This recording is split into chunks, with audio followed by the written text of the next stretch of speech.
Mobile پکڑو.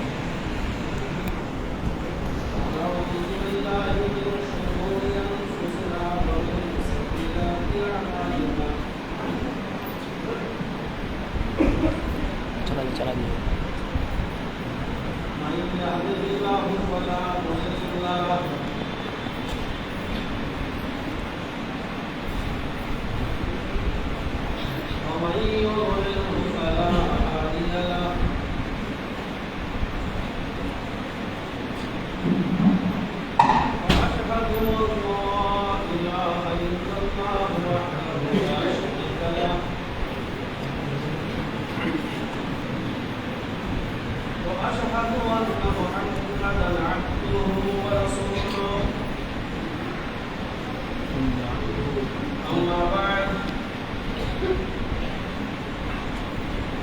وإن خير الحديث كتاب الله وخير الهدي هدي محمد صلى الله عليه وسلم وشر الأمور محدثاتها وكل محدثة بدعة وكل بدعة ضلالة وكل ضلالة في النار. أعوذ بالله من الشيطان الرجيم. بسم الله الرحمن الرحيم. وإذا ابتلى إبراهيم ربه بكلمات فأتمهن قال إني جاعلك للناس إماما رب اشرح لي صدري ويسر لي أمري واحلل عقدة من لساني يفقهوا قولي. حاضرین جمعہ جامع مسجد امیٹھی اس کی اطراف سے اور وہ جواب سے تشریف لائے ہوئے معزز سامعین حضرات، مدت اعتراض کے بعد آپ کی اس بستی میں میری تشریف آوری ہو رہی ہے. مجھے یاد ہے اس سے پہلے بھی میں یہاں ایک دو مرتبہ آ چکا ہوں.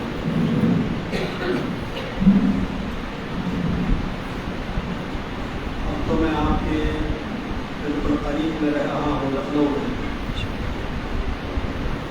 کوشش کروں گا کہ جلدی جلدی آپ سے ملاقات ہوتی رہے. میں اپنے نیپال کے سفر پر تھا، کل ہی وہاں سے لوٹا ہوں. ندیم بھائی نے جو آپ کی لکھنؤ کی جمعیت اہل حدیث کے ناظم ہیں، مجھے فون بھی کیا تھا اور میسج بھی چھوڑا تھا، لیکن نیپال میں ہونے کی وجہ سے میں ان کے میسج کو دے نہیں سکا. اور جب میں لوٹا تو ان کے میسج کو میں نے پڑھا، سنا، وائس میسج تھا. اکثر جمعے کے خطبوں کی لسٹ پہلے سے بن جاتی ہے اور منگل یا بدھ تک وہ ہم سے رابطہ کر لیتے ہیں کہ آپ ہیں یا نہیں لکھنؤ میں. اسی حساب سے ترتیب بن کر جاتی ہے. ترتیب بن چکی تھی. میں نے ندیم بھائی سے کل بات کی، میں نے کہا کہ لسٹ بن چکی ہے اور میں آج ہی پہنچا ہوں اور مجھے رہنا یہی لکھنؤ میں ہے، تو قریب میں کوئی جگہ آپ مناسب سمجھیں وہاں میرا خطبہ دلوا دیجیے. میرا ارادہ تھا خطرے میں جانے کا، لیکن ندیم بھائی نے کہا کہ نہیں بیٹھی کہ لوگ کئی دنوں سے پریشان ہیں اور کئی بار اصلاح کر چکے ہیں. میں نے کہا کہ اتنی جلدی وہ انتظام کر سکے تو کوئی بات نہیں، مجھے کوئی اعتراض نہیں ہے. بہرحال ان کے ساتھ میں آیا ہوں. اللہ رب العالمین ہم سب کے آنے کو قبول فرمائے، آپ سب کے یہاں میں بیٹھنے کو قبول فرمائے. جو باتیں کہی جائیں اللہ رب العالمین اس پر ہم سب کو عمل کرنے کی توفیق عطا فرمائے. جو میرا خطبہ ہے مختصر ہوتا ہے. یہ مہینہ تو ذو القعدہ کا ہے اور بہت قریب مہینہ شروع ہو جائے گا اور وہ مہینہ اپنے اندر مقام رکھتا ہے، ایک اہمیت رکھتا ہے.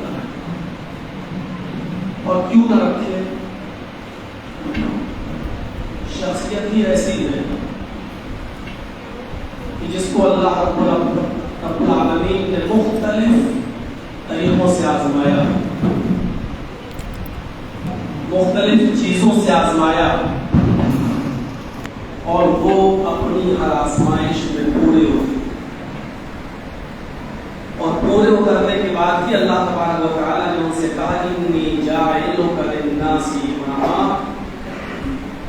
میں تم کو پوری دنیا کی انسانیت کے لیے، تمام لوگوں کے لیے میں آپ کو امام بنا دوں، صرف ایک خاص قوم کے لیے نہیں، انی جاعلک للناس، تمام لوگوں کے لیے میں تم کو امام بنا دوں گا۔ یہ امام کا درجہ، منصب امامت پر فائز کرنا، یہ اس بات کی دلیل ہے کہ کوئی بہت بڑا کارنامہ انجام دیا ہے حضرت ابراہیم علیہ السلام نے اپنی زندگی۔ آج سے تقریباً 5,500 سال پہلے، اور مولانا ابوالکلام آزاد رحمۃ اللہ علیہ کی تحقیق کے مطابق تقریباً 5,200 سال پہلے عراق کی سرزمین پر، جس کا پرانا نام بابل تھا، اب تو موجودہ نام اس کا عراق ہے، اس کا پرانا نام بابل تھا، اور بابل کے اندر ایک بستی تھی جس بستی کا نام اور تھا۔ اور دنیا میں 7 جو عجوبے مشہور ہیں، جن کو ہم 7 عجائب کہتے ہیں، اور آج بھی کہتے ہیں کہ 7 عجوبے مشہور ہیں، ان 7 عجائب میں، ان 7 عجوبوں میں عراق کی بابل کی اس بستی میں، جو اور کی بستی تھی، اس بستی کے اندر ایک باغ تھا، ایک گارڈن تھا، جو زمین اور آسمان کے بیچ میں لٹکتا تھا، اور لوگ اڑن کھٹولوں کے ذریعے اس کے اوپر سیر و تفریح کرنے کے لیے جایا کرتے تھے۔ 7 عجوبوں میں ایک یہ عجوبہ بھی مشہور ہے۔ آپ کا تاج محل بھی 7 عجوبوں میں ایک عجوبہ ہے، لیکن بابل کی بستی میں، عراق میں، اور شہر میں جو باغ تھا زمین و آسمان کے بیچ میں لٹکنے والا، اس باغ کے جو رکھوالے تھے وہ بہت امپورٹنٹ لوگ تھے، بہت خاص لوگ تھے۔ ان کی ایک کمیٹی بنی ہوئی تھی، ان کی ایک تنظیم بنی ہوئی تھی، ایک سنگھن تھا ان کا، اور اس تنظیم کے مکھیہ پروہت، چیف مین، بہت خاص، جس کو آپ صدر کہہ لو، جس کو آپ پریزیڈنٹ کہہ لو اس کمیٹی کا، اس کا نام تھا آزر۔ اس آزر کے گھر کے اندر حضرت ابراہیم علیہ السلام پیدا ہوئے۔ حضرت ابراہیم کی پیدائش عراق، پرانا نام بابل، اس کے شہر اور، اور اس اور کی اس آبادی میں، اس فضا میں، اس باغ کے جو رکھوالے تھے، ان کے جو چیف پرسن تھے، جو مین آدمی تھے آزر، اس کے گھر میں ابراہیم علیہ السلام پیدا ہوئے، اور بچپنے سے ہی وہ اپنے باپ اور اپنی قوم کے آنکھوں میں چبھتے رہے۔ 7-8 سال کی جو عمر ہوتی ہے کھیلنے اور کودنے کی، اس عمر میں باپ نے جو کام زندگی بھر کیا تھا، اسی کام سے جوڑنا چاہتے تھے ابراہیم کو۔ وہ بت بنایا کرتے تھے اور بتوں کو بیچا کرتے تھے، بڑا ہو کر میرا بیٹا بھی یہی کرے گا، اس لیے پریکٹس کروائی جا رہی ہے۔ بت بنائے اور ایک رسی میں ان کو باندھا، اور کہا، ایک کپڑے میں ان کو باندھا اور ان کے سر پہ لاد دیا، اور کہا بیٹے جاؤ ان کو مارکیٹ میں بیچ کر آؤ۔ سر پر لاد کر تو لے گئے، لیکن گھر کے باہر گئے تو ابراہیم علیہ السلام نے پورا کا پورا ٹوکرا زمین پر رکھ دیا اور ان سارے بتوں کو ایک رسی سے باندھ دیا اور گھسیٹتے ہوئے ان کو بازار میں لے گئے. کسی کا ہاتھ ٹوٹتا ہے, کسی کا پیر ٹوٹتا ہے, کسی کی گردن ٹوٹتی ہے, کسی کا سر ٹوٹتا ہے, اور گھسیٹتے ہوئے لے جا رہے ہیں اور بازار میں لے جا کر یوں بیچتے ہیں. آئے وہ ان کی بستی کے لوگوں, آؤ خریدو ان کو. کون ان بتوں کو خریدے گا جو اتنے لاچار ہیں, اتنے بے بس ہیں, اتنے کمزور ہیں کہ جب میں نے ان کو رسی میں باندھا اور گھسیٹا, کسی کا ہاتھ ٹوٹ رہا ہے, کسی کا پیر ٹوٹ رہا ہے, کسی کی گردن ٹوٹ رہی ہے, جو اپنے آپ کو نہیں بچا پا رہے ہیں وہ تمہاری مدد کیا کریں گے؟ یہ 7, 8, 9 سال کی عمر میں ان کا یہ انداز تھا. اندھ بھکتی زوروں پر تھی, کیسے برداشت کیا جا سکتا؟ شکایت آزر تک آئی اور وہی ہوا جس کا ڈر تھا, 2-4 تھپڑ مارنا, کاٹنا, پٹنا, پھٹکارنا. لیکن فطری طور پر ابراہیم کو اپنے باپ آزر کی باتوں سے اطمینان نہیں ملتا. جو بڑے ہوتے گئے بتوں کے خلاف بغاوت بڑھتی گئی, اور ایک دن آتا ہے کہ ابراہیم کی شادی حضرت سارہ سے ہو جاتی ہے. ہوتا ہے لڑکا بگڑ گیا ہے, چلو شادی کر دو سدھر جائے گا. ماں باپ نے بھی کی شادی کرا دی, لیکن فکر نہیں بدلی. بالآخر ابراہیم کو اور سارہ کو گھر سے نکال دیا جاتا ہے. حضرت ابراہیم نے اپنی بیوی سارہ کو لیا, اپنے بھتیجے لوط کو لیا, اور 3 لوگوں پر مشتمل یہ قافلہ عراق چھوڑ رہا ہے, بابل کو چھوڑ رہا ہے.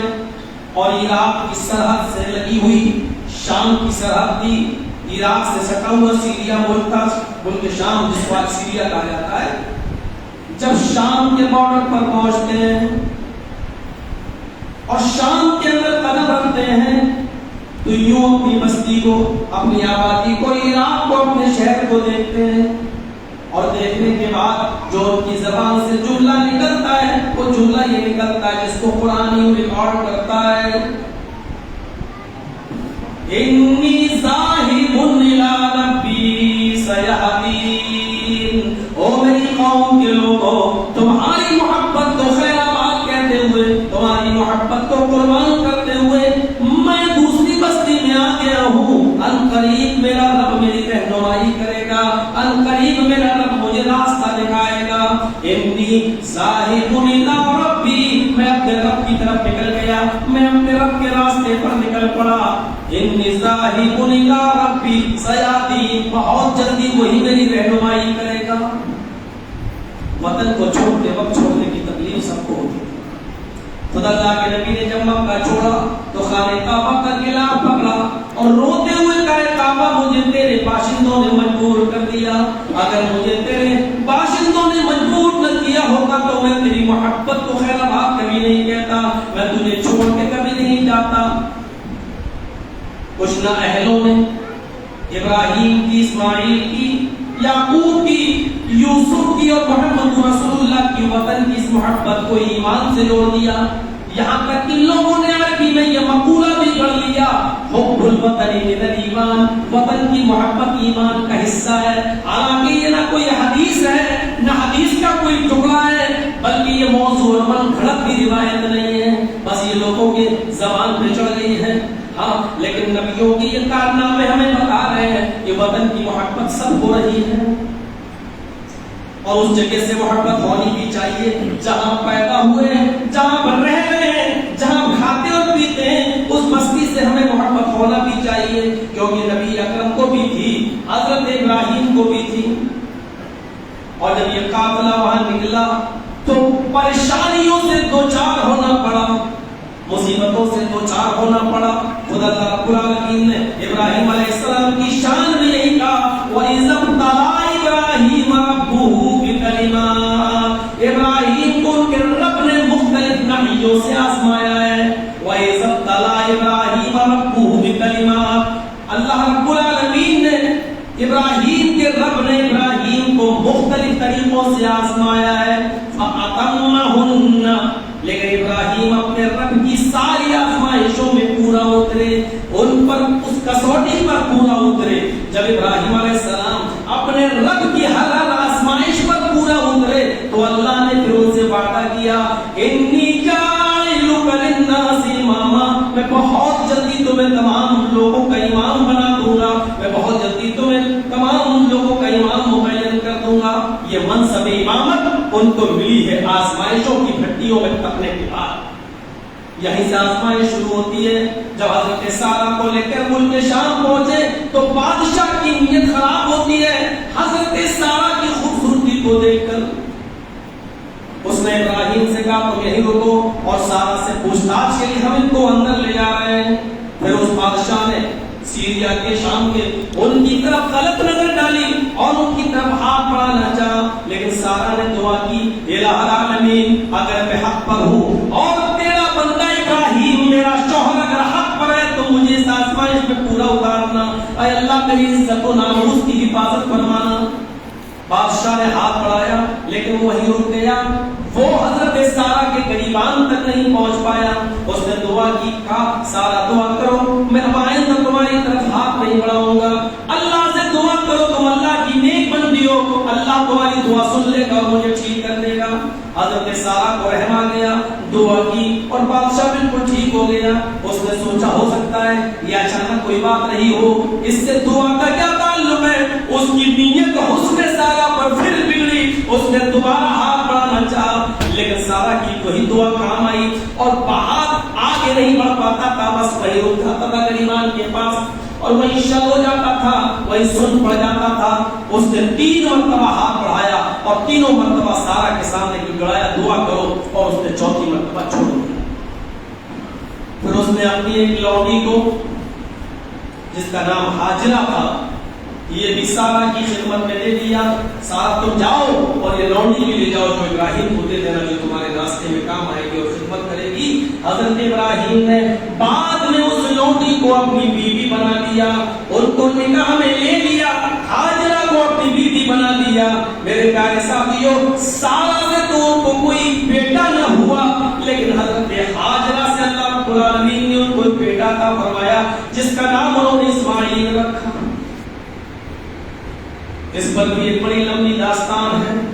بعض مفسرین کہتے ہیں ابراہیم علیہ السلام جہاں پیدا ہوئے وہاں عبرانی زبان چلتی تھی اور عبرانی زبان میں ایل کے معنی خدا کے ہوتے تھے، اللہ کے ایل، جیسے ہم لوگ کہتے ہیں یا اللہ، اے اللہ، تو وہاں کے لوگ ایسے کہتے تھے یا ایل، اے خدا، اے میرے رب سن، اے میرے رب، یا ایل یہ کہتے تھے۔ حضرت ابراہیم نے 85 سال کی عمر تک بیٹا بیٹا مانگا، رب حبلی من الصالحین، اللہ بیٹا دے دے۔ اللہ نے 86 سال کی عمر میں ان کو ایک بیٹا دیا جس کا نام اسماعیل رکھا۔ جب بھی وہ بیٹے کی دعا کیا کرتے تھے تو کہتے تھے اے اللہ مجھے بیٹا دے، پھر کہتے تھے اسمع اسمع، عربی زبان میں اسمع امپریٹیو سینٹینس فعل امر، سن لے، سن یا ایل، اے اللہ سن لے۔ وہ کہتے تھے اسمع یا ایل، اے اللہ سن لے میری فریاد، اے اللہ قبول کر لے میری فریاد۔ جب اسماعیل پیدا ہوئے، جب ہاجرہ کے بدن سے یہ پیدا ہوئے تو ابراہیم نے ان کا نام ہی رکھ دیا اسماعیل۔ یہی وہ اسماعیل ہے۔ جب پیدا ہوتے ہیں تو آزمائش پھر شروع ہوئی ہے، دوبارہ امتحان آتا ہے۔ اے ابراہیم اپنی بیوی ہاجرہ کو اور اس چھوٹے سے دودھ پیتے بچے کو بیابو آبادی میں چھوڑ کے آؤ، اور وہ بھی میدان مینا میں۔ اس وقت بارڈر آرڈر ایسا نہیں تھا، ایک دوسری سیل نہیں تھے کہ یہاں پاسپورٹ دکھاؤ یا ویزا دکھاؤ، یہ ساری سرحدیں ایک تھی۔ میرے بھائیوں، اسماعیل کو لے کر، ہاجرہ کو لے کر حضرت ابراہیم میدان مینا میں آئے اور یہیں پر اپنی بیوی کو چھوڑا۔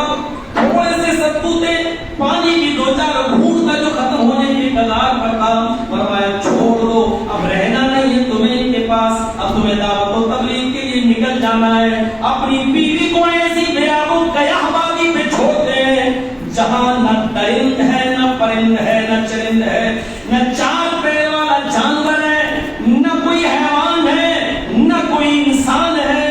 پرندے بھی ایسی جگہ پر گھونسلے بناتے ہیں پیڑوں پر آشیانے بناتے ہیں جہاں آس پاس پانی قریب ہو تو جا کر پانی پی سکیں، یا تو دور دور تک پانی کا پتہ نہیں، ایسی جگہ پر اپنی بیوی ہاجرہ کو اسماعیل کو چھوڑا اور چل دیے۔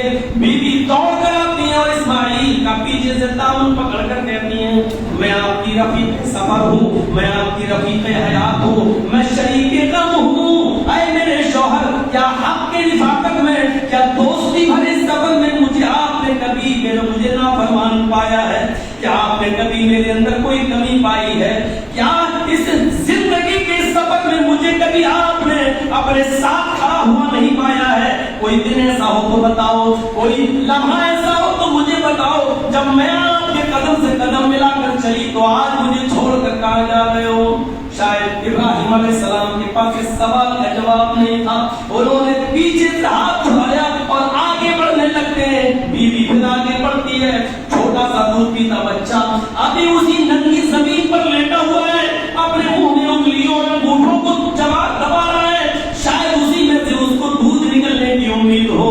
تھوڑا سا آگے بڑھے تو بیوی نے پھر دامن پکڑا، آئے ابراہیم مجھے بتا تو دو کہ تم جا کہاں رہے ہو اور مجھے اکیلے یہاں چھوڑ کر جا رہے ہو، کب آؤ گے؟ شاید ابراہیم علیہ السلام کے پاس اپنی بیوی کے سوال کا بھی جواب نہیں تھا، انہوں نے اپنی بیوی کا ہاتھ چھڑایا، جھٹک دیا اور آگے بڑھ گئے۔ فرمانبردار بیوی تھی، شوہر اگر اسی میں خوش ہے تو خوش رہنے دو، لیکن جب وہ جانے لگے تو پھر جنگل یاد آیا۔ آج کل کی طرح لائٹوں کا زمانہ بھی نہیں، کمکمے بھی نہیں ہے، پانی کا پتہ نہیں ہے، میں یہاں آؤں رہوں گی، کوئی قافلہ اگر آیا اکیلی کسی عورت کو اس بیابان جنگل میں دیکھا تو میری عزت کا کیا ہوگا؟ ایک اکیلی عورت بہت سی چیزوں کو سوچتی ہے، اس چھوٹے سے بچے کا کیا ہوگا؟ چلو میں تو کوئی ہاتھ پیر مار کر دو چار گھونٹ پانی کا انتظام کر لوں گی، اس بچے کی پرورش کا کیا ہوگا؟ چلو ہم تو کچھ کھا بھی لیں گے، اس بچے کو کیا دیں گے جو ابھی روٹی بھی نہیں کھا پاتا ہے، ابھی اناج کا دانہ بھی نہیں کھا پاتا ہے، اس کو صرف ماں کا دودھ چاہیے یا صرف پانی چاہیے، اس بچے کو کیا، اس کی پرورش کیسے ہوگی؟ جیسے ابراہیم کو تیسری مرتبہ جاتے ہوئے دیکھا تو پھر پیچھے سے دامن پکڑا اور کہا ابراہیم جاتے ہو جاؤ، جس جگہ جانا ہو جاؤ، میں تم کو روکوں گی نہیں، لیکن اتنا بتا دیجئے ہمیں کس کے سپرد کر کے جا رہے ہو، ہمیں کس کے حوالے کر کے جا رہے ہو، ہم یہاں کس کے بھروسے پر رہیں گے؟ تم کو ایک دن بھی لگ سکتا ہے، ایک ہفتہ بھی لگ سکتا ہے، ایک مہینہ بھی لگ سکتا ہے، ایک سال بھی لگ سکتا ہے، اس لیے کہ جس کے پاس کوئی جواب نہیں تو میں تو مختلف باتوں کو سوچوں گی۔ مجھے بتاؤ جب تم آؤ گے مدت دراز کے بعد تو میں تمہیں کیا جواب دوں گی؟ کوئی ضابط تو بتاؤ، کوئی میری ذمہ داری لینے والا تو بتاؤ، مجھے کس کے سپرد کر کے جا رہے ہو؟ شاید حضرت ابراہیم علیہ السلام کی زندگی کا یہی مقصد تھا اور ان کے پاس اس سوال کا جواب تھا۔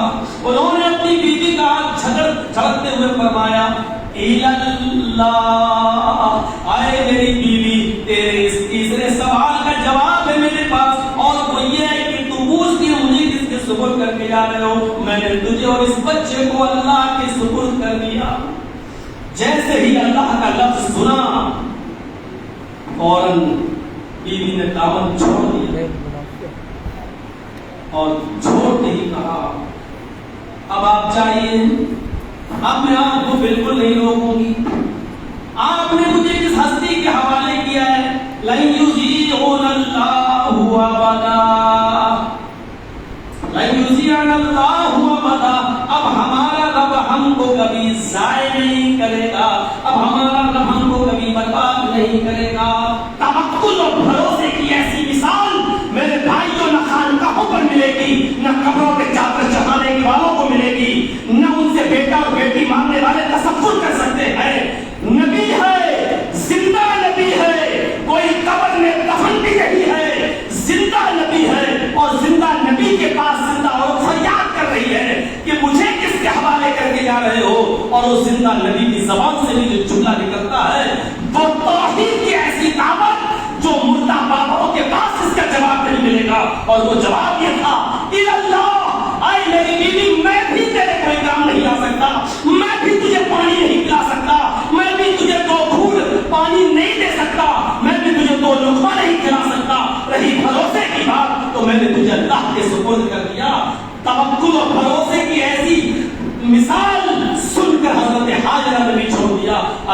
تم ہی تھوڑی مجھے کھلاتے رہے، تم ہی تھوڑی مجھے پلاتے رہے، تم ہی تھوڑی میرے بچی کے اور میرے لیے کھانے پینے کا انتظام کرتے رہے، جب تم نے مجھے اللہ کے سپورٹ کر دیا تو جاؤ۔ یہ توحید کا درس وہ عورتیں کیا جانیں گی جو آج یوٹیوب سے چند پیسے کمانے کے لیے اپنے سروں سے دوپٹے اتار کر ٹک ٹاک پہ ڈانس کر رہی ہو اور اپنے ویڈیو بنا رہی ہو، اپنے فالوورز بڑھا رہی ہو چند روپیہ کمانے کے لیے، جنہوں نے اپنی حیا کو بیچا ہو، اپنے ایمان کو بیچا ہو، اپنے پردے کو بیچا ہو، اپنی وفا کو بیچا ہو، اپنے اسلام کا سودا کیا ہو، اپنے پردے کی بازی لگائی ہو۔ ایسی لڑکیاں اور ایسی عورتیں اس توحید کو نہیں سمجھ پائیں گی جو چند ٹکوں کے لیے، چند پیسوں کے لیے یوٹیوب پر، انسٹاگرام پر اس حد تک گر چکی ہو کہ وہ چند روپیوں کے لیے اپنے جسموں سے اپنے دوپٹے اتار چکی ہو، اور ان کے ماں باپ جانتے ہیں کہ میری بیٹی ہے، ناچ رہی ہے اور ڈانس کر رہی ہے اور تربیت نہیں ہے۔ میرے پیارے ساتھیوں، اس توحید کو، اس تفکر کو نہیں سمجھیں، اور وہ نہیں، آپ نہیں سمجھیں گے جو اپنی بہنوں بیٹیوں کو بھی ایسا کرنے سے نہیں روک پاتے۔ توحید کا یہ درس کی زندگی، ستو ختم، پانی ختم، اب ہاجرہ کے اوپر ایک اور مصیبت، بچہ پیاسا ہے، لمبی بحث ہے، نہیں جانا چاہتا ہوں اس طرف، صفا پہ چڑھتی ہے، نیچے جھانک کر دیکھوں کوئی نہیں ہے، اوپر آتی ہے، پھر مربع پہ چڑھتی ہے، مربع پہ جھانکتی ہے، کوئی قافلہ نظر آ جائے، تھوڑا سا پانی مانگ لو، اپنے بچے کے پاس آتی ہے، پیاسا دیکھتی ہے، منہ میں انگوٹھا چباتے ہوئے دیکھتی ہے، پھر صفا پہ بھاگتی ہے، پھر مربع پہ بھاگتی ہے۔ حدیث کے الفاظ سے قرآن بھی کہتا ہے 7 چکر لگاتی ہے، پھر اپنے بیٹے کے پاس آ کر کہتی ہے اے اللہ، میرا شوہر ابراہیم مجھے اور اس بچے کو تیرے حوالے کر کے گیا ہے، میں اپنے شوہر کی امانت ہوں، اے اللہ ابراہیم کی ضمانت کی تو حفاظت فرمانا، اس بچے کی حفاظت فرمانا۔ ابھی لب بند نہیں ہوئے تھے، ابھی ہونٹ ہلنا بند نہیں ہوا تھا، اللہ نے کہا جبریل کیا دیکھ رہے ہو، میرا بندہ میرے حوالے کر کے گیا، ابھی ہونٹ بند نہیں ہوئے تھے۔ جبریل آئے، اسماعیل کا ہیڑیاں رگڑ رہے تھے وہیں پر پرما، اور پانی کا چشمہ جاری، ہاجرہ نے پانی کا چشمہ دیکھا، تمہارے خوشی کے پھولے نہیں سماتی ہیں، اور اس پانی کو روکنے لگتی ہے۔ عبرانی زبان میں پانی کے رک جانے کو بولا جاتا ہے زم، رک جا۔ ہاجرہ اس پانی کی مڈیر مارنے لگی، اپنے ہاتھوں سے سمیٹنے لگی، پانی بہ رہا وہ سمیٹ رہی ہیں اور کہتی جا رہی ہیں زم زم زم زم، ارے کہاں جا رہا ہے، رک جا رک جا، ٹھہر جا۔ اللہ کے نبی نے جب منبر پر ایک بار خطبہ دیا تو فرمایا اللہ رحم کرے ہاجرہ پر، اگر ہاجرہ نے اس پانی کی مڈیر نہ مانی ہوتی، اگر ہاجرہ نے اس پانی کو روکا نہ ہوتا تو اللہ اس پانی کو ساری دنیا میں پہنچا دیتا، ساری دنیا میں پھیلا دیتا، اور جو چیز عام ہو جائے تو اس کی وہ قدر نہیں ہوتی۔ اللہ رحم فرمایا یہ ایک آزمائش، امتحان، اور ان سی چیزوں سے نہیں آزمایا اللہ رب العالمین نے۔ 7 8 9 سال کی عمر میں وہ تو مار کھائے، کچھ اور پڑے ہوئے، شادی جلدی کرا دی، گھر سے نکالے گئے، ادھر بادشاہ نے آزمایا، ادھر حکم ہوا بیوی کو چھوڑ دو۔ اور کیجیے آپ، دنیا میں حافظ ابن کثیر نے لکھا ہے تفسیر ابن کثیر کے اندر 4 بادشاہ ایسے گزرے ہیں جن کی پوری دنیا پر حکومت ہے، 4 بادشاہ ایسے گزرے ہیں جن حکومت پوری دنیا پر رہی ہے، جن میں 2 کافر تھے اور 2 مسلمان۔ مسلمانوں میں ایک حضرت سلیمان علیہ السلام تھے جن کی حکومت پوری دنیا پر رہی، اور ایک ذوالقرنین جس کی حکومت پوری دنیا پر، اور کافروں میں ایک نمرود تھا اور ایک بخت نصر، نمرود اور بخت نصر جس کی حکومت پوری دنیا پر چلی۔ 4 لوگ، 2 مومن اور 2 کافر۔ مومنوں میں سلیمان علیہ السلام اور دوسرے ذوالقرنین، اور کافروں میں نمرود اور بخت نصر۔ اب غور کیجئے، اس سے مقابلہ ہو رہا ہے حضرت ابراہیم کس سے؟ نمرود سے۔ سنا ہے صرف ایک آدمی ایسا ہے جو میری الوہیت کا انکار کرتا ہے، مجھے رب نہیں مانتا، نئی نئی چیزیں پیش کرتا ہے، بلا کر لاؤ۔ پیش کیا گیا ابراہیم کو کس کے سامنے؟ نمرود کے سامنے۔ نمرود نے کہا سنا ہے میں نے تم ایسا ایسا کرتے ہو، مجھے رب ماننے سے انکار کرتے ہو، میری عوام کو میری قوم کو بھی برگلاتے ہو، تمہاری شکایت آئی ہے۔ فرمایا اس میں برائی کیا ہے؟ ایک چھوٹا سا ایس پی آپ کو بلا لے، ارے چھوٹا سا ایس پی چھوڑو، ایک چھوٹا سا تھانے کا کمشنر اگر آپ کو اپنے یہاں بلا لے، معمولی درجے کا ایسو آپ کو بلا لے، ایک تھانے دار آپ کو بلا لے، تو آپ کی ایبری ختم ہو جاتی ہے۔ آپ اس کے سامنے ادب سے کھڑے ہو جاتے ہو، ہاں جی جی حضور کرنے لگتے ہو۔ حضرت ابراہیم کس کے سامنے کھڑے ہیں؟ تصور کیجیے، جو ایک تھانے کا چوکیدار نہیں ہے، کسی پولیس چوکی کا ایسو نہیں ہے، کوئی دروگا نہیں ہے، کوئی ایس پی نہیں ہے، کوئی ایم ایل اے اور ایم پی بھی نہیں ہے۔ آپ غور کریں کون ہے؟ پوری دنیا کا بادشاہ، پورے ہندوستان بھی نہیں، پاکستان کی پوری دنیا پر حکومت کر رہے ہیں، اس کے سامنے کھڑے ہیں اور دلیل بھی کیا، کہا مجھے رب کیوں نہیں مانتے، وجہ بتاؤ۔ ابراہیم علیہ السلام نے فرمایا رب تو وہ ہے، میں اس کو رب مانتا ہوں، اللہ کو اپنا رب مانتا ہوں، یحیی و یمیت، جو زندگی دیتا ہے اور جو موت دیتا ہے۔ موت یا قتل بادشاہ کی۔ ابراہیم یہ کون سا بڑا کام ہے؟ میں بھی زندگی دے سکتا ہوں، میں بھی موت دے سکتا ہوں۔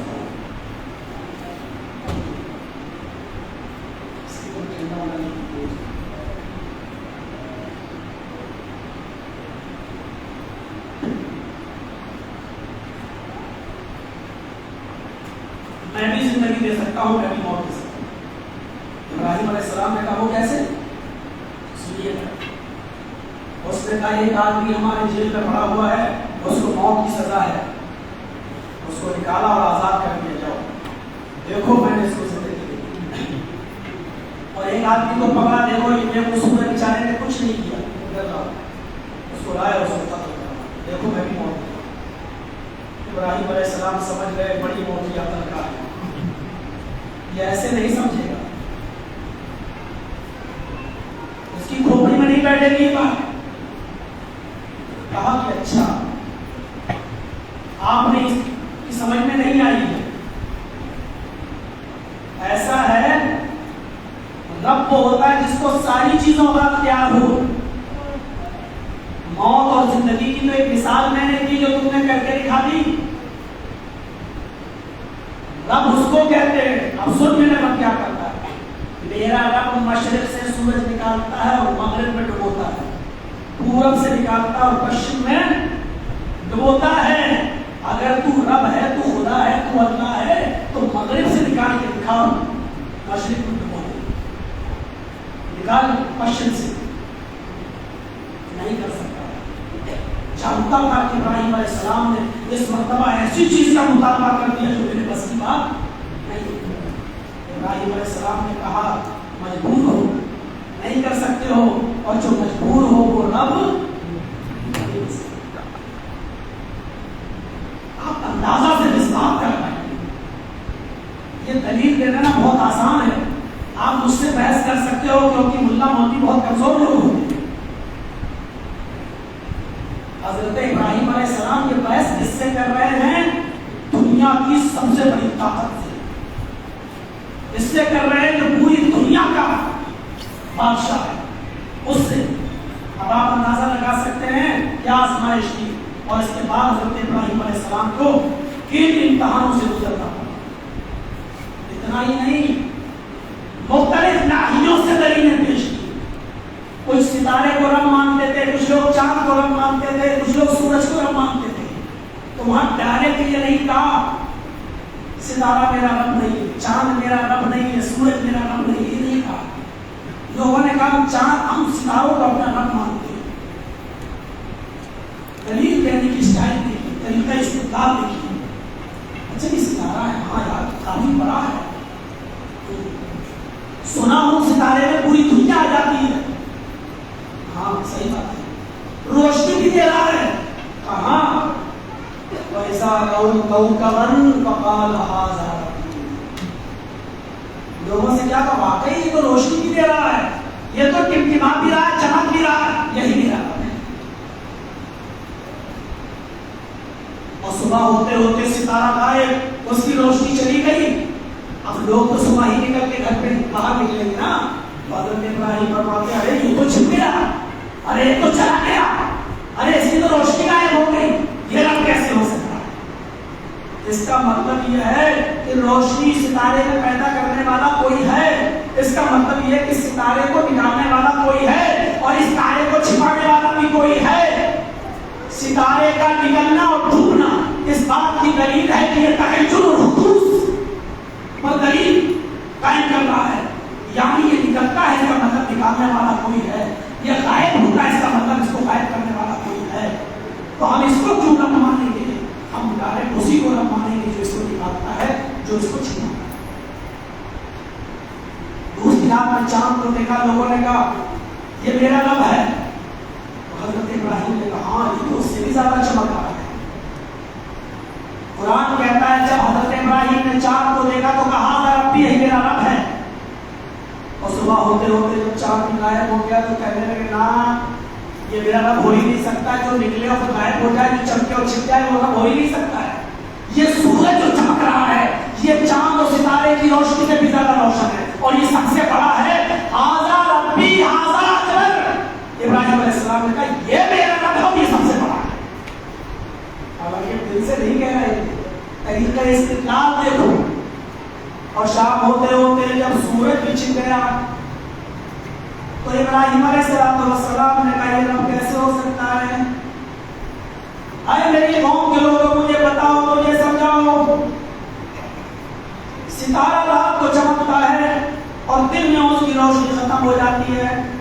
چاند دن میں رات میں چمکتا ہے اور دن میں اس کی روشنی ختم ہو جاتی ہے. پھر سورج چمکتا ہے اور سورج کی روشنی پر رات کا اندھیرا غالب آ جاتا ہے. یہ ساری چیزیں مغلوب ہیں. چاند کو دن کی روشنی مغلوب کر دیتی ہے، ستارے کو دن کی روشنی مغلوب کر دیتی ہے اور سورج کی روشنی کو رات کا اندھیرا مغلوب کر دیتا ہے. یہ ساری کی ساری چیزیں مجبور ہیں، مغلوب ہیں. اس کا مطلب غالب کوئی اور ذات ہے، وہی جو غالب ہے اور ان تمام چیزوں پر مالک ہے. ہمارا رب تو وہی القریب، وہی میری رہنمائی فرمائے گا. ان تمام چیزوں سے مجھے کوئی سابقہ نہیں ہے. طریقہ استدلال دیکھیے قوم کے سامنے، یہ قوم کے سامنے، وہ بادشاہ کے سامنے اور دنیا کے سب سے بڑے بادشاہ کے سامنے اور یہ پوری قوم کے سامنے. اور کرو بادشاہ کے سامنے جو علم بغاوت بلند کر چکا ہو اور جو پوری قوم کے سامنے کہہ رہا ہو یہ ہمارے رب کیسے ہو سکتے ہیں جو مغلوب ہیں. اکیلا اپنا رہتا ہے، نہ دنیا کا ڈر، نہ بادشاہ کا ڈر، نہ قوم کا ڈر. اور پھر کلکے کی چوٹ پر اعلان تم جن کی پوجا کرتے ہو ایک دن میں ان کی ایسی دلہن بناؤں گا کہ تم دیکھتے رہو. اور پھر دنیا نے دیکھا عید کا دن تھا، عید کا دن تھا، سارے کے سارے لوگ میلے میں گئے ہوئے تھے. حضرت ابراہیم علیہ السلام نے بہانہ بنایا کہ میں بیمار ہوں، میں بیمار ہوں، لہٰذا وہ نہیں گئے. اور جب دیکھا کہ سارے کے سارے لوگ میلے میں گئے تو ابراہیم علیہ السلام بت کھانے میں گھس گئے. سارے بتوں کے سامنے دیکھا، کلہاڑی لے کر گئے اور کلہاڑی سے ایک ایک بت کو توڑا. کسی کی گردن، کسی کا ہاتھ، کسی کا پیر، کسی کا سر، سب توڑ ڈال دیا. اور سب سے بڑا بت جو رکھا ہوا تھا اس کے ساتھ اس کو باقی چھوڑ دیا اور کلہاڑی اسی کے ہاتھ میں پکڑا. قوم کے لوگ جب آئے اور اپنے اپنے معبد میں بت خانے میں گھسے تو دیکھا ہے کوئی اوندے منہ پڑا ہے، کوئی ادھر پکڑا، کوئی ادھر منہ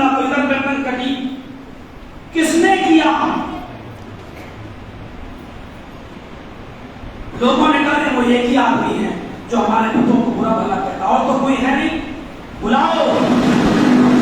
حضرت ابراہیم علیہ السلام کو بلایا، قرآن کے الفاظ میں دیکھیے، پوچھا ابراہیم تم دیکھ رہے ہو؟ ابراہیم علیہ السلام کہتے ہو یہ تو بہت برا ہوا، ارے یہ کس نے کیا؟ ارے میں اسی لیے تو تم کو بلایا ہوں، تو بتاؤ یہ کس نے کیا؟ ابراہیم علیہ السلام نے کہا ہے ایسے دیکھتے ہوئے کہا ارے مجھ سے پوچھ رہے ہو؟ کلہاڑی تو وہ پکڑے بیٹھا ہے۔ قرآن کہتا بل فعلہ کبیرہم، یہ ان کا سب سے بڑا ہے، اسی نے کیا ہے۔ بل فعلہ کبیرہم، ان کا سب سے بڑا تو وہی ہے، کلہاڑی بھی اس کی آنکھ میں اسی نے کیا ہے۔ قوم کے لوگوں نے کہا ابراہیم پاگل سمجھ رکھا ہے مجھے، بیوقوف بناتے ہو، یہ کسی کی سازش ہے، اس کے ہاتھ میں پکڑا کر گیا کلہاڑی، وہ تو پکڑنے کی بھی طاقت نہیں رکھتا، وہ تو اترنے کی بھی طاقت نہیں رکھتا، وہ تو کلہاڑی چلانے کی بھی طاقت نہیں رکھتا، وہ کیسے آ سکتا ہے، کیسے مار سکتا ہے؟ طریقہ استدلال تھا۔ حضرت ابراہیم نے کہا اچھا یہ تو تمہارے ہی منہ سے سن رہا ہوں میں، ایسا نہیں کر سکتا کہ نہیں؟ کہا کہ پھر کیوں عبادت کرتے ہو ایسے بتوں کی، پھر کیوں معبود سمجھتے ہو ایسے لوگوں کو؟ یہ تمہارے معبود نہیں ہو سکتے جو اپنے آپ کو نہ بچا سکیں، بڑا والا اتر نہ سکے اور بڑا والا چھوٹوں کو نہ بچا سکے، وہ تمہاری مدد کیا کر سکتا ہے؟ اس کا مطلب یہی ہے، شاطر پکڑا اور ہاتھ میں ڈالو، پھر وہ لمبی بحث ہے، اس طرف ہم نہیں جا سکتے۔ جمعے کا میرے بھائیوں یہ 3 واقعات میں نے آپ کے سامنے بتائے ہیں، اندازہ لگاؤ ابراہیم علیہ السلام کی پوری زندگی کا، جو بہت شارٹ میں نے 45 منٹ کے خطبے میں آپ کے سامنے رکھا، سارا کا امتحان، ہاجرہ کو چھوڑنا، پھر اسماعیل علیہ السلام کو چھوڑنا، اور پھر پانی کی تلاش میں ہاجرہ کا ادھر ادھر دوڑنا، اور پھر دنیا کے سب سے بڑے بادشاہ سے ٹکرانا، پھر پوری قوم سے لڑنا۔ ابھی تو آپ کسی شہر میں چلے جائیے اور ججی صاحب کو دعوت دی گئی تو جلسہ کرانے سے پہلے کمیٹی والے آ جائیں گے، کھانا کھلاتے وقت منائیں گے مولانا صاحب آپ کی تقریر سنی بڑی خطرناک ہے، بڑی مشکل سے پرمیشن ملی ہے، تھوڑا سا مولانا ہمارے یہاں حساب سے بولیے۔ ارے آپ کو چلے جائیں گے بول کر آفتیں ہم کو بھگتنا پڑے گی، کیس ہمارے اوپر ہوگا مولانا صاحب۔ اس بات کے تم امیر بنے بیٹھے ہو، پریسیڈنٹ بنے بیٹھے ہو اور ڈگریاں لیے بیٹھے ہو، پریشانیاں اٹھانے کے لیے تیار نہیں ہو اور سننا چاہتے ہو جمعے کے منبروں پر ابراہیم علیہ السلام کا واقعہ جو نمرود پوری دنیا کے بادشاہ سے ٹکرا رہا ہے۔ ہاں یہ سناؤ، سننے میں اچھا لگتا ہے لیکن ہم کر نہیں سکتے، ہم یہ اپنے اوپر اٹھا نہیں سکتے۔ سمیہ کا واقعہ سناؤ، اس کی شرمگاہ میں نیزہ ڈال دیا گیا، مولانا ہم رو لیں گے تو آنسو بہا لیں گے لیکن سمیہ کی طرح پریشانیاں اٹھانے کے لیے تیار نہیں۔ یہ مسلمان ہیں کہ جنہیں دیکھ کے شرمائیں گے، عہدے دے دو تو بڑے بڑے عہدے لینے کے لیے تیار، پوسٹ لینے کے لیے تیار، لیکن خوشامد اس وقت دیکھو جب جلسہ ہو کہیں تو جلسے سے پہلے اتنا پریشر، مولانا کوئی ایسی بات مت بول دینا کہ بڑی مشکل سے پرمیشن ملی ہے، پھر کبھی نہ ہوئی۔ یہ توحید سے سمجھوتے کرنے والی قوم، پھر حکم ہوتا ہے کہ اب بیٹا 13 سال کا ہو گیا، اب جاؤ اس کو بھی ذبح کر دو۔ ہائے ہائے، اللہ نے جبریل کو نہیں بھیجا بلکہ ابراہیم علیہ السلام کو خواب میں دکھایا کہ وہ اپنے ہاتھ سے اپنے بیٹے کو ذبح کر رہے ہیں۔ صبح اٹھایا اور بیٹے کو پکڑا، چھری اپنے کپڑے میں لپیٹی اور رسی سے باندھی اور اپنی بیوی کو بتائے بغیر بیٹے کا ہاتھ پکڑا اور لے کر چل دیے۔ اسی میدان مینا میں لے جانے کے بعد اب اظہار کر رہے ہیں اپنے بیٹے سے، یا بنیا انی ارا فی المنام انی اذبحک فانظر ماذا تری۔ میرے بیٹے، میرے لب جگر، آج میں نے تمہارے باپ نے خواب میں دیکھا ہے کہ میں اپنے ہاتھ سے تمہیں ذبح کر رہا ہوں، میں تمہیں کاٹنے سے پہلے، ذبح کرنے سے پہلے میں تمہاری رائے جاننا چاہتا ہوں۔ فانظر ماذا تری، میرے بیٹے تمہاری رائے کیا ہے، تم کیا چاہتے ہو؟ میں زبردستی تمہارے ساتھ نہیں کروں گا۔ فرما بردار بیٹا کہہ سکتا تھا، اے ابو میں کیسے معلوم کہ آپ نے خواب میں دیکھا یا نہیں دیکھا؟ جبریل کیوں نہیں آئے آپ کے پاس؟ پیغام لے کر تو جبریل آتے ہیں. اگر اللہ میری قربانی مانگ رہا تو جبریل کو کیوں نہیں بھیجا؟ اے ابو جان آپ نے خواب دیکھا، آپ کے خواب کی حقیقت کیا میں کیسے مان لوں؟ میں نہیں مانتا ہوں آپ خواب کو. بیٹا کہہ سکتا تھا یہ ساری باتیں، لیکن بیٹے نے صاف طور پر فرمایا اے ابو جان اب ماں سے اجازت لینے کی ضرورت نہیں ہے. اے ابو جان آپ نے خواب میں دیکھا ہے اور آپ چھری لے کر یہاں چلے بھی آئے. یا ابت فعل ما تؤمر ستجدنی انشاءاللہ من الصابرین. اے ابو جان آپ اس کام کو کر ڈالیے جس کا اللہ تعالیٰ نے آپ کو حکم دیا ہے، انشاءاللہ مجھے صبر کرنے والوں میں سے پائیں گے. باپ کے حکم کی فرما برداری بیٹے نے اس میدان مینا میں جو کی، اس کی ایسی مثال نہیں مل سکتی ہے. اے قربانی کے جانور پر چھری چلانے والوں، اے قربانی کے موٹے موٹے جانور بکرا وغیرہ خرید کر لانے والوں، قربانی کے جانور پر چھری چلانے سے پہلے سوچ لینا تمہارا باپ تم سے ناراض تو نہیں ہے، تمہاری ماں تم سے ناراض تو نہیں ہے، تمہارا بڑا بھائی تم سے ناراض تو نہیں ہے، تمہاری بڑی بہن تم سے ناراض تو نہیں ہے.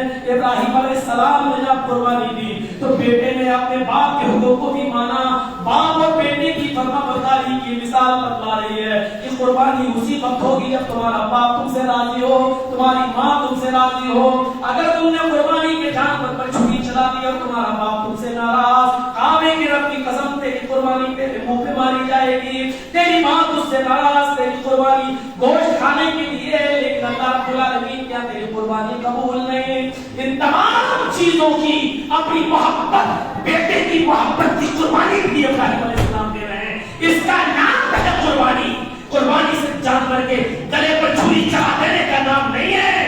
اس کا گوشت غریبوں میں تقسیم کر کے تھوڑا گوشت کھا لینے کا نام قربانی نہیں ہے. قربانی ہے اصل اس بات کا اپنی انا، اپنے حسد، اپنی ضد، اپنا بغض، اپنی اناد، اپنی دشمنی، ان تمام چیزوں کو بھی قربان کر دو. قربانی کے جانور پر چھری چلاتے وقت ان تمام چیزوں کو بھی قربانی دے دو. ایک دوسرے سے نفرت، اس کی قربانی دے دو. ایک دوسرے سے حسد، اس کی قربانی دے دو. ایک دوسرے سے جلن اور بغض اور اناد اور دشمنی، ان تمام چیزوں کی قربانی دے دو. ان جانور پر چھری چلانے سے پہلے اگر اس ساری چیزوں کی قربانی دے رہے ہو تو قربانی قبول، اور ان ساری چیزوں سے کی قربانی اگر نہیں دے رہے ہو تو صرف گوشت کھانے کی قربانی ہے. یہ قربانی تمہارے منہ میں ماری جائے اور کوئی مقصد. جمعے کا خطبہ تھا، میں تو 1 بجے سے زیادہ بولنے کا بھی منع کر رہا تھا. پھر انہوں نے کہا میں 15 منٹ اور لے لو. میں نے تو اور 10 منٹ اور زیادہ کھینچ دیا ہے. میرے بھائیوں، معذرت کے ساتھ اللہ رب العالمین سے دعا کرتا ہوں کہ اللہ قربانی کا صحیح مقصد میں سمجھنے کی توفیق عطا فرمائے. آمین. ہم جب قربانی کریں تمہارے پاس دشمنی، ناف، بغض اور حسد اور کینہ، ان تمام چیزوں کی قربانی کرنے کی ہمیں توفیق عطا فرمائے. آمین. ابراہیم علیہ السلام کی پوری زندگی سے ہمیں سبق حاصل کرنے کی توفیق عطا فرمائے. آمین. العالمین سے دعا کرتے ہیں قربانی کے جانور کا قطرہ گرتے ہی تمہارے تمام گناہوں کو معاف فرما دے اور اس کو قبول فرما دے. اور بارے قربانی کی قبولیت کے جو شرائط ہے وہ ہمیں پورا کرنے کی توفیق عطا فرما. جب تک تو ہمیں زندہ رکھ، اسلام کا زندہ رکھنا، اور ہمارا خاتمہ ہو ایمان کا ہمارا خاتمہ فرمانا. وما بین البلاغ المبین وآخر دعوانا